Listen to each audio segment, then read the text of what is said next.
அனைவருக்கும் வணக்கம். ரொம்ப சுவையான மட்டன் குழம்பு செய்வது எப்படி பார்க்கலாம் வாங்க.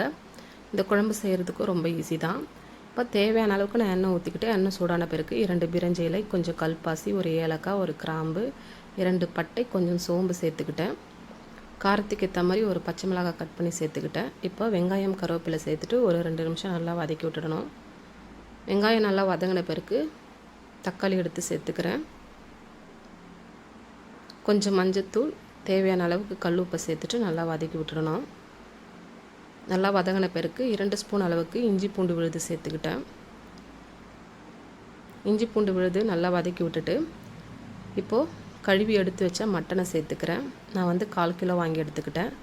இப்போ மட்டன் மசாலா 2 ஸ்பூன், வீட்டு மிளகாய் தூள் 2 ஸ்பூன், கொஞ்சமாக மிளகுத்தூள் சேர்த்துட்டு நல்லா வதக்கி விட்டுடணும். இந்த பச்சை வடை நல்லா போயிடணும். இப்போது கொஞ்சமாக தண்ணி ஊற்றி நல்லா கலந்து விட்டு எடுத்துக்கணும். குழம்பு ஒரு 10 நிமிஷம் கொதித்து வந்த பிறகு இப்போ தேவையான அளவுக்கு உருளைக்கிழங்கு சேர்த்துக்கிட்டேன். உருளைக்கிழங்கு சேர்த்துட்டு ஒரு 5 நிமிஷம் நல்லா கலந்து விட்டுட்டு இப்போது ஒரு 5 விசில் விட்டு எடுத்துக்கிறேன். ஒரு 5 விசில் வந்தோடனே நல்லா குழம்பு கொதித்து வந்துருச்சு.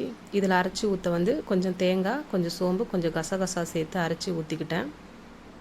ஒரு 10 நிமிஷம் நல்லா கொதித்து வந்துடணும். அவ்வளோதாங்க. லாஸ்ட்டாக கொத்தமல்லியை தூவி கலந்து விட்டு எடுத்தால் சூப்பரான சுவையான மட்டன் குழம்பு ரெடி ஆகிடுச்சுங்க. நீங்களும் இதே மாதிரி ட்ரை பண்ணி பாருங்கள். பிடிச்சிருந்தால் ஷேர் பண்ணுங்கள், லைக் பண்ணுங்கள். தேங்க்யூ. ஃபாலோ